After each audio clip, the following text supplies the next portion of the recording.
The best thing about this DIY beer keg wood stove is its portability. It's time to clean it out. I could have just got a shovel and a bag and cleaned it in the house, but it's only a 15-gallon tank. It's not that large compared to my pickup truck, as you can see. And it does heat the whole house, which is about 1,200 square feet. But I took it out, took it loose, brought it outside just to clean it out. I didn't make a access to clean the ashes out, just to basically the front opening access to add the wood. Like I say, it's very simple. Just to clean it out, I usually dump most of it out like that.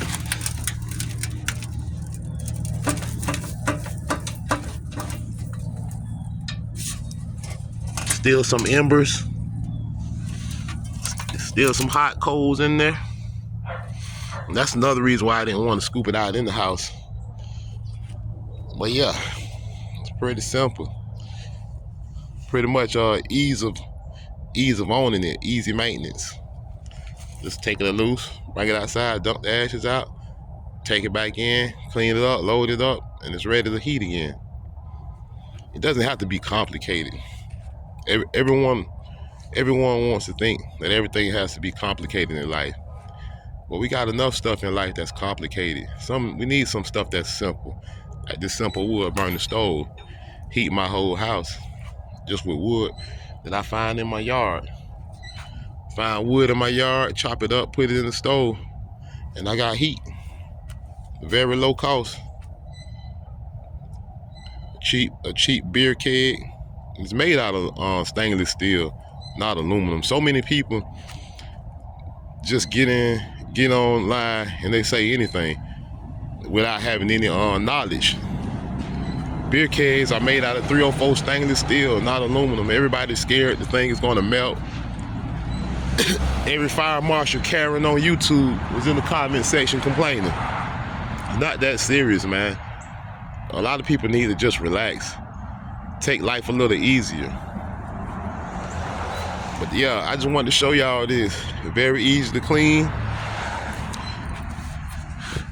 Very lightweight. I mean, it doesn't weigh much of anything. I can lift it with one arm while I'm filming with the other arm. So I've been getting a lot of positive feedback on this thing also. Even my brother, he was like, man, I want one. He saw this and how it heats my home. He came over and saw the crispy temperatures, toasty temperatures inside. And now he's looking for a beer keg. And I told him, mate, as soon as he find a beer keg, I'll build one for him. Well, if I find a beer keg, I'll build one for him and bring it to him. It's just a way to save money, man, and to stay warm. Like I say, central heat, it just doesn't warm the house like I like it to warm it. And you can set your central heat to 72, 73 degrees, and when it reaches that temperature and shuts off, the house immediately starts to get cold again. You start feeling cold drafts. And the 72 or 73 degrees that you set it at, it doesn't quite feel like 72 or 73 degrees. But the wood burning stove is a whole different type of heat. It's more of a radiant heat. Heats the air in the room, and it also heats everything else in the room, including you. And the heat lasts longer, even after the fire burns out.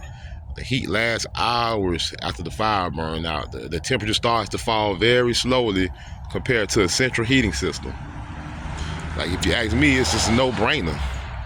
It's a no-brainer. For the rest of my life, I won't be using central heat. It's too expensive. It's a waste of money.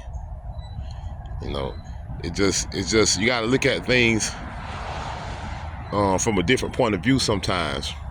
You know, we all get used to technology and get used to having certain things, but are those things, are those pieces of equipment, is that technology really helping you in the long run, or is it making you work harder?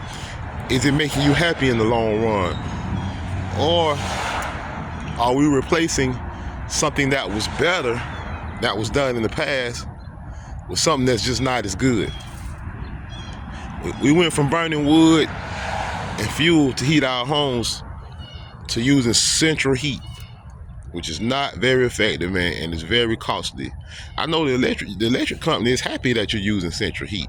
They like, yeah, man, turn the heat up, man, run that thing, run your power bills through the roof, running your power bill through the roof, but your house ain't really getting warm. It ain't really staying warm. And every time that central heat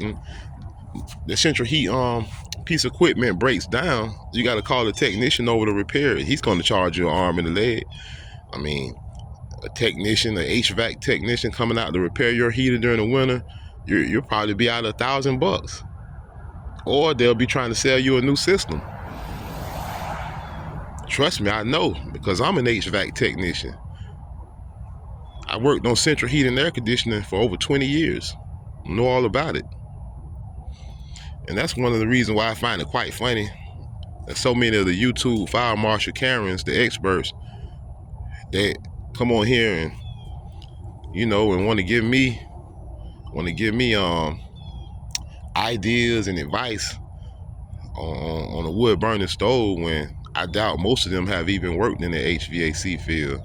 I doubt most people that comment with the negative comments have even worked in heating, ventilation, and air conditioning like I have for over 2 decades. So, the negative comments, bring them on. I don't care. I mean, it's just water off a duck back. I mean, I welcome the positive and the negative comments. That's what the comment section is for. Say whatever you choose, whatever you feel. It doesn't bother me.